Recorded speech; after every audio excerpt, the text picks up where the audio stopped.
வணக்கம். இது நியூஸ் ஃபர்ஸ்டின் மதிய நேர பிரதான செய்திகள். உங்களோடு இணைந்து கொள்ளும் நான் ஜென் யுவராஜ். முதலில் தலைப்புச் செய்திகள். இலங்கை தொடர்பான பிரேரணைக்கு எதிர்ப்பு தெரிவித்து பாராளுமன்ற கட்டட தொகுதிக்கு முன்பாக ஆர்ப்பாட்டம். இலங்கை தொடர்பில் அமெரிக்காவினால் சமர்ப்பிக்கப்பட்டுள்ள பிரேரணை மீதான வாக்கெடுப்பு இன்று. கோட்டை பிக்குகள் இருவர் கொலை செய்யப்பட்ட சம்பவத்துடன் தொடர்புடைய மற்றொரு சந்தேக நபர் கைது. மும்மர் கடாஃபியின் புலனாய்வு பிரிவு சிரேஷ்ட அதிகாரியை லிபிய அதிகாரிகளிடம் ஒப்படைக்கும் நிபந்தனைகளுக்கு இணக்கம். இனி விரிவான செய்திகள். ஜெனீவா மனித உரிமைகள் பேரவையில் இலங்கை தொடர்பில் முன்வைக்கப்பட்டுள்ள பிரேரணைக்கு எதிர்ப்பு தெரிவித்து பாராளுமன்ற கட்டட தொகுதிக்கு முன்பாக இன்று முற்பகல் ஆர்ப்பாட்டம் நடைபெற்றது. பிரதமர் உள்ளிட்ட அமைச்சர்கள் மற்றும் அரசாங்க தரப்பு பாராளுமன்ற உறுப்பினர்கள் இந்த எதிர்ப்பு ஆர்ப்பாட்டத்தில் கலந்து கொண்டனர். ஜெனீவாவில் இலங்கைக்கு எதிராக முன்வைக்கப்படுகின்ற குற்றச்சாட்டுகள் மற்றும் அதற்கு ஆதரவு தெரிவிக்கின்றவர்களுக்கு எதிராக இந்த கண்டன ஆர்ப்பாட்டம் முன்னெடுக்கப்பட்டதாக எமது பாராளுமன்ற செய்தியாளர் குறிப்பிட்டார். தமது இடது கைகளில் கருப்பு பெட்டி அணிந்து எதிர்ப்பினை தெரிவித்ததுடன் பல்வேறு கண்டன வாசகங்கள் அடங்கிய பதாதைகளையும் பாராளுமன்ற உறுப்பினர்கள் ஏந்தியவாறு ஆர்ப்பாட்டத்தில் ஈடுபட்டதாக எமது செய்தியாளர் கூறினார். ஜெனீவா மனித உரிமைகள் பேரவையில் இலங்கை தொடர்பாக அமெரிக்காவினால் சமர்ப்பிக்கப்பட்டுள்ள பிரேரணை மீதான வாக்கெடுப்பு இன்று நடத்தப்பட உள்ளது. இதன் பொருட்டு அனைத்து முன்னேற்பாட்டு நடவடிக்கைகளும் ஏற்கனவே மேற்கொள்ளப்பட்டுள்ளதாக ஐநா மனித உரிமைகள் பேரவை கூட்டத்தொடரில் கலந்து கொண்டுள்ள இலங்கை பிரதிநிதிகள் குழுவில் அங்கம் வகிக்கும் அமைச்சர் நிமல் ஸ்ரீபாலடி சில்வா தெரிவிக்கின்றார். இதேவேளை ஜெனீவா தொடர்பில் நேற்று நடைபெற்ற ஊடகவியலாளர் சந்திப்பில் அரசியல் பிரமுகர்கள் சிலர் கருத்து தெரிவித்தனர். அமெரிக்க ஏகாதிபத்தியவாதிகளின் கீழ் இடம்பெறும் முதலாவது காலனித்துவம் இது. இந்த சதித்திட்டங்களுக்கு அமெரிக்கா மட்டுமல்லாது இந்தியாவும் பூரண ஒத்துழைப்பை வழங்குகிறது. 2 தசாப்த கால சதித்திட்டத்தின் பிரதிபலனையே நாம் நாளை அடைய உள்ளோம். අවසාන ප්‍රතිඵලය තමයි අපි හෙට අත්විඳින්නේ. ඕකේ ශ්‍රී ලංකාව සම්බන්ධයෙන් තීරණ ගන්න බෑ. அங்கு இலங்கை தொடர்பில் தீர்மானம் எடுக்க முடியாது. அது சட்டமல்ல. அப்படி சட்டமில்லை என்று ஜெனீவாவில் உள்ள அமெரிக்காவின் தூதுவர் தெரிவித்திருந்ததை நான் பத்திரிகைகளில் பார்த்தேன். அவர் அவ்வாறு தெரிவிக்க தேவையில்லை. அதற்கு சட்டம் உருவாக்க முடியாது. அவர்களுக்கு பிரேரணைகளை சமர்ப்பிக்க முடியும். எதிர்காலத்தில் ஐக்கிய நாடுகள் சபையின் பாதுகாப்பு பேரவைக்கு செல்வதற்கான பாதையை இதன் மூலம் உருவாக்க முடியும். ආරම්භයක් මේකෙන් පාරක් හදාගන්න පුළුවන්. එකක් තමයි ස්වාධීනව ஒரு நாடு முன்னேற்றம் காணுவது மேற்கத்திய நாடுகளுக்கு விருப்பமில்லை. நமது நாடு சுயமாக முன்னேறுவதற்கு முயற்சி செய்கின்ற போது அதற்கு எதிர்ப்பு தெரிவிக்கின்றனர். எல்டிடியின் பயங்கரவாதம் ஒழிக்கப்பட்டதை அதற்கு காரணமாக கொண்டுள்ளனர். இது சிறிய நாடு என்று நாங்கள் நினைக்க கூடாது. நமக்கு சிறந்த நாகரிகம் இருக்கிறது. 400 அல்லது 500 வருடங்களை கொண்ட வரலாறே அமெரிக்காவுக்கு இருக்கிறது. நமது கலாச்சாரத்தினதும் மனச்சாட்சியினதும் அடிப்படையில் எழுந்து நின்றால் அமெரிக்காவுக்கோ வேறு எந்த நாட்டிற்குமோ எம்மை ஒன்றும் செய்ய முடியாது. ඒ ශිෂ්ටාචාරයේ මත මනස පිහිටවලා අපි නැගිට්ටොත් මං හිතන්නේ ඇමරිකාවට හෝ වෙනත් බලගතු රටවල්වලට අපිව මර්ධනය කරන්න පුළුවන් වෙයි කියලා. අභියෝගය හරියට හඳුනා ගත්තාද?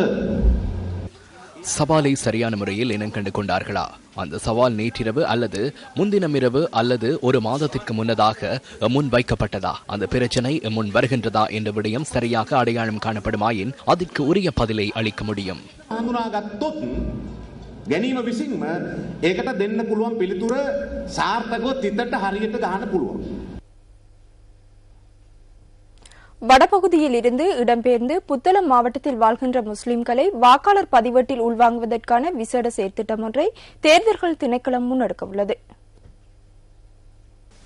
முஸ்லிம்களின் எதிர்வரும் புனித ரமலான் மாதத்திற்கு முன்னதாக இந்த நடவடிக்கைகளை மேற்கொள்வதற்கு தேர்தல்கள் ஆணையாளர் கட்சித் தலைவர்களின் சந்திப்பின் போது உறுதி அளித்துள்ளதாக அரசாங்க தகவல் திணைக்கள இணையதளம் செய்தி வெளியிட்டுள்ளது. புத்தளம் மாவட்டத்தைச் சேர்ந்த 2000க்கும் அதிகமான முஸ்லிம்கள் இதுவரை எந்த ஒரு இடத்திலும் வாக்காளர்களாக பதிவு செய்து கொள்ளவில்லை என தெரிவிக்கப்பட்டுள்ளது. இதேவேளை முல்லைத்தீவில் உள்ள சுமார் 2000 பேர் மாந்தை மற்றும் மன்னார் பிரிவுகளில் வாக்காளர்களாக தம்மை பதிவு செய்து கொள்வதில் எதிர்நோக்கிய சிரமங்கள் குறித்தும் கவனத்தில் கொள்ளப்பட்டுள்ளதாக தேர்தல்கள் ஆணையாளர் குறிப்பிட்டுள்ளார். அத்துடன் இரட்டை பதிவை மேற்கொண்டுள்ள வாக்காளர்களுக்கு தேர்தல்கள் செயலகத்தினால் கடிதங்கள் அனுப்பி வைக்கப்பட்டுள்ளதாகவும் அரசாங்க தகவல் திணைக்கள செய்தியில் தெரிவிக்கப்பட்டுள்ளது. இந்த கடிதங்களுக்கு உரிய பதிலளிக்காத பட்சத்தில் கடிதம் அனுப்பப்பட்ட பகுதியில் உள்ள பதிவை ரத்து செய்வதற்கும் நடவடிக்கை எடுக்கப்பட்டுள்ளதாக தேர்தல்கள் ஆணையாளர் சுட்டிக்காட்டியுள்ளதாக அந்த செய்தியில் சுட்டிக்காட்டப்பட்டுள்ளது. கோட்டை ரஜமகா விகாரையின் பிக்குகள் இருவர் கொலை செய்யப்பட்ட சம்பவத்துடன் தொடர்புடைய மற்றொரு சந்தேக நபர் இன்று அதிகாலை கைது செய்யப்பட்டுள்ளார். 21 வயதான இந்த சந்தேக நபர் சுமார் 3 வருடங்களாக பிக்குவாக இருந்துள்ளதாகவும் போலீஸ் ஊடக பேச்சாளர் கூறினார். இதேவேளை கொலை செய்யப்பட்ட கோட்டை ரஜமகா விகாரையின் பிக்குகள் இருவரினதும் தேகங்கள் விகாரையில் வைக்கப்பட்டுள்ளன. கொலை செய்யப்பட்ட 2 பிக்குகளினதும் சடலங்களும் நேற்று விகாரைக்கு கொண்டுவரப்பட்டன.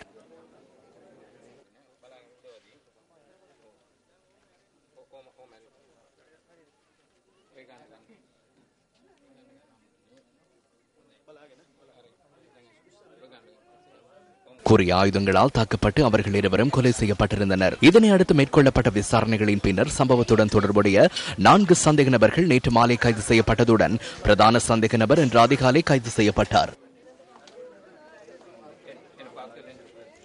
நேற்று முன்தினம் இரவு இடம்பெற்ற இரட்டை கொலை சம்பவத்தின் இந்த பிரதான சந்தேக நபர் விசேட போலீஸ் குழுவினரால் தனமல்வில பகுதியில் கைது செய்யப்பட்டதாக போலீஸ் ஊடக பேச்சாளரும் போலீஸ் அத்தியட்சகருமான அஜித் ரோஹன குறிப்பிட்டார். இது தவிர இந்த சம்பவத்தில் பிரதான சந்தேக நபருக்கு துணையாகவிருந்த சந்தேக நபர் ஒருவர் நேற்றைய தினம் கைது செய்யப்பட்டிருந்தார். குறிப்பாக சம்பவத்தின் போது அங்கிருந்த ஒருவரால் மிகவும் புத்தி சாதுரியமாக தரையில் வாகன இலக்கம் ஒன்று குறிப்பிடப்பட்டிருந்தமையே இது தொடர்பான விசாரணைகளை சிரமமின்றி முன்னெடுக்க முடிந்ததாக போலீஸ் ஊடக பேச்சாளர் சுட்டிக்காட்டினார். சமூகத்தில் இடம்பெறும் குற்றச்செயல்களை கட்டுப்படுத்துவதற்கு இவ்வாறான பங்களிப்புகள் மிக முக்கியமானதாகும் என்றும் போலீஸ் ஊடக பேச்சாளர் தெரிவித்தார். கொழும்பு கிராண்ட் பாஸ் பகுதியில் இடம்பெற்ற துப்பாக்கி பிரயோக சம்பவத்தில் ஒருவர் உயிரிழந்துள்ளார். இந்த துப்பாக்கி பிரயோகம் நேற்றிரவு 8 மணியில் நடத்தப்பட்டுள்ளதாக போலீசார் தெரிவிக்கின்றனர். துப்பாக்கிச்சூட்டுக்கு இலக்கான நபர் வைத்தியசாலையில் அனுமதிக்கப்பட்ட சந்தர்ப்பத்தில் உயிரிழந்துள்ளார். கிராண்ட் பாஸ் வெலிகோட பகுதியைச் சேர்ந்த 30 வயதான ஒருவரை சம்பவத்தில் உயிரிழந்துள்ளமை தெரிய வந்துள்ளது. வீட்டிலிருந்து வரும்போதுதான் எனக்கு துப்பாக்கி பிரயோகம் மேற்கொண்டுள்ள விடயம் தெரிய வந்தது. இதற்கு முன்பு ஒரு பிரச்சனை இருந்தது. அவர்கள் கையை வெட்டினார்கள். அதன் பின்னர் போலீசாரிடம் முறையிட்டோம். அதன் பிரதிபலனே இன்று கிடைத்துள்ளது. அவர்கள்தான் வந்து துப்பாக்கி பிரயோகம் மேற்கொண்டுள்ளனர். துப்பாக்கி பிரயோகத்துடன் தொடர்புடைய சந்தேக நபர்கள் இதுவரை கைது செய்யப்படவில்லை என்பதுடன் சம்பவம் தொடர்பாக கிராண்ட் பாஸ் போலீசார் விசாரணைகளை மேற்கொண்டுள்ளனர். நூதன சாலைகள் திணைக்களத்திற்கு சொந்தமான அனைத்து அருங்காட்சியகங்களிலிருந்தும் பாதுகாப்பை உறுதி செய்வதற்கு தேசிய மரபுரிமைகள் அமைச்சு தீர்மானித்துள்ளது. இது தொடர்பாக நூதன சாலைகள் திணைக்கள பணிப்பாளர்களுக்கு பணிப்புரை விடுக்கப்பட்டுள்ளதாக அமைச்சின் செயலாளர் காந்தி விஜயதுங்க குறிப்பிட்டார். இதேவேளை தற்காலிகமாக மூடப்பட்டிருந்த தேசிய அருங்காட்சியகத்தின் கீழ்த்தளம் இன்று முதல் பொதுமக்கள் பார்வைக்காக மீள திறக்கப்பட உள்ளது. அருங்காட்சியகத்தின் 2ஆம் மாடியில் தொல்பொருட்கள் களவாடப்பட்ட சம்பவத்தின் போது அங்கு கடமையிலிருந்து 7 பேரை சேவையிலிருந்து இடைநிறுத்தியுள்ளதாக தேசிய மரபுரிமைகள் அமைச்சின் செயலாளர் காந்தி விஜயதுங்க குறிப்பிட்டார். மக்கள் பார்வைக்காக அருங்காட்சியகத்தை தொடர்ந்து மூடி வைப்பது உசிதமானதல்ல என கருதியே கீழ்த்தளத்தை திறந்துவிட தீர்மானித்ததாக அவர் கூறினார். விசாரணை நடவடிக்கைகள் நிறைவடையும் வரை மேல் மாடியை தொடர்ந்து மூடி வைக்க தீர்மானிக்கப்பட்டுள்ளதாக தேசிய மரபுரிமைகள் அமைச்சின் செயலாளர் தெரிவித்தார். காலஞ்சென்ற நடிகரும் பாடகருமான ஆண்டன் யூட்டின் இறுதிக் கிரியைகள் இன்று இடம்பெறவுள்ளது. அன்னாரின் சடலம் தற்போது தேசிய கலாபவனத்தில் வைக்கப்பட்டுள்ளது. பிரபல சிங்கள மொழி நடிகரும் பாடகருமான ஆண்டன் யூட் தனது 52வது வயதில் மாரடைப்பு காரணமாக காலமானார்.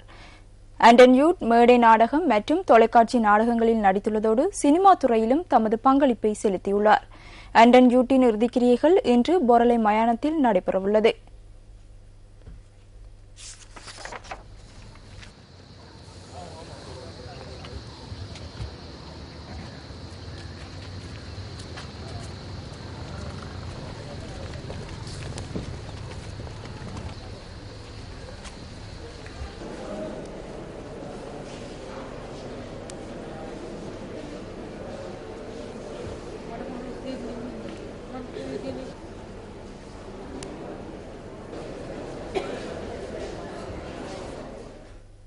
உலக நீர் தினம் இன்று அனுஷ்டிக்கப்படுகின்றது.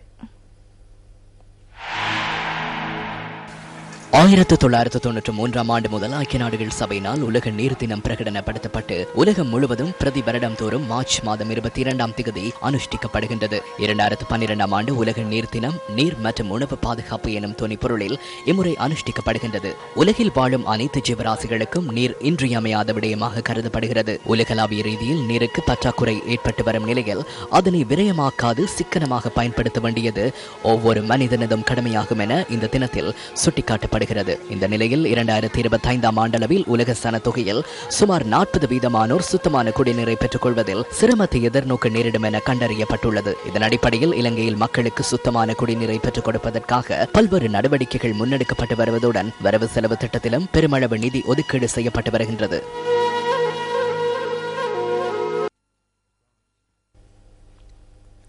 வாகரை பிரதேச காட்டுப்பகுதியொன்றில் மறைத்து வைக்கப்பட்டிருந்த சுமார் 60 வெடிகுண்டுகள் கண்டெடுக்கப்பட்டுள்ளன. இது தொடர்பாக கிடைக்கப்பெற்ற தகவலின் பேரில் இந்த வெடிகுண்டுகளை கண்டெடுத்ததாக போலீஸ் ஊடக பிரிவு குறிப்பிடுகின்றது.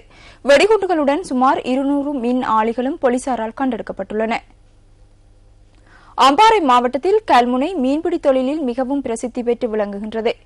இங்கு கரைவலை மீன்பிடி மற்றும் சிறிய ரக தோணிகளின் மூலமாகவும் மீன்பிடிக்கப்பட்டு வருகின்றன.